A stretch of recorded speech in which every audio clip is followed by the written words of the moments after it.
Hello good morning. I hope ನೀವೆಲ್ಲರೂ ಆರಾಮಾಗಿದ್ದೀರಾ ಅಂತ. And welcome to my mini vlog. Previous ವ್ಲಾಗಲ್ಲೇ ನೋಡಿರ್ತೀರಾ, ನಾನು ಇವಾಗ ಅಮ್ಮನ ಮನೆಗೆ ಬಂದಿದ್ದೀನಿ. ನನ್ನ ಡೇ ಸ್ಟಾರ್ಟ್ ಆಗೋದು ಎಂಡ್ ಆಗೋದು ಎರಡು ಕೂಡ ಒಂದು ಲೋಟ ಬಿಸಿನೀರಿಂದನೇ. ನನಗೆ 5th ಮಂತ್ ಕಂಪ್ಲೀಟ್ ಆದಮೇಲೆ ನಾನು ಬಿಸಿನೀರು ಕುಡಿಯೋದನ್ನು ಸ್ಟಾರ್ಟ್ ಮಾಡಿದೆ. ಆ್ಯಂಡ್ ಡ್ರೈ ಫ್ರೂಟ್ಸ್ ಎಲ್ಲನೂ ಬೆಂಗಳೂರಿಂದನೇ ತೊಗೊಂಡೋಗಿದ್ದೆ.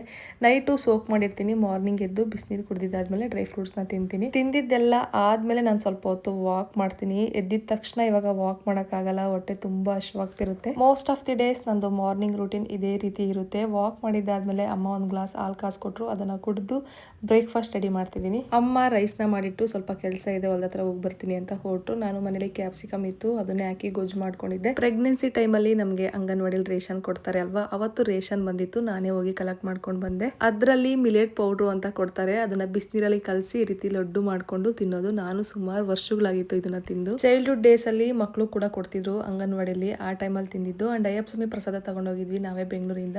ಫ್ರೆಶ್ ಅಪ್ ಆಗಿ ತಿಂದು ಅಂಡ್ ನೈಬರ್ಸ್ಗೂ ಕೂಡ ಕೊಟ್ಟು ಮಧ್ಯಾಹ್ನದ ಊಟಕ್ಕೆ ಮುದ್ದೆ ಮತ್ತೆ ಸೊಪ್ಪಿನ ಸಾರು ಮಾಡಿದ್ರು. ಅದನ್ನ ಊಟ ಮಾಡಿ ಈವ್ನಿಂಗ್ ಸ್ವಲ್ಪ ಹೊತ್ತು ವಾಕ್ ಮಾಡಿ ಅಂಡ್ ಈವ್ನಿಂಗ್ ಸ್ನ್ಯಾಕ್ಸ್ ಟೈಮ್ಗೆ ಅಮ್ಮ ಬಿಸಿ ಬಿಸಿ ಬಜ್ಜಿ ಹಾಕೊಟ್ರು, ಅದನ್ನ ಕೂಡ ತಿಂದೆ. ಅವರೆಕಾಯಿ ಸೀಸನ್ ಅಲ್ವಾ, ಸೊ ಹಸಿ ಕಾಳು ಹಾಕ್ಬಿಟ್ಟು ನೈಟ್ ಊಟಕ್ಕೆ ಸೊಪ್ಪು ನೀರು ಮುದ್ದೆ ಮಾಡಿದ್ರು. ಊಟ ಮಾಡಿ ಮಲ್ಕೋತಿದ್ದೀನಿ. ನನಗೆ ಈ ಟೈಮಲ್ಲಿ ಬ್ಯಾಕ್ ಪೈನ್ ಬರುತ್ತೆ ಅಲ್ವಾ, ಅದಕ್ಕೆ ಕಂಫರ್ಟಬಲ್ ಆಗಿರಲಿ ಅಂತ ಎಲ್ಲ ನೀಟಾಗಿ ರೆಡಿ ಮಾಡಿಕೊಟ್ರು. ಇಷ್ಟೇ ಈ ವ್ಲಾಗ್. ನಾಳೆ ಸಿಗ್ತೀನಿ.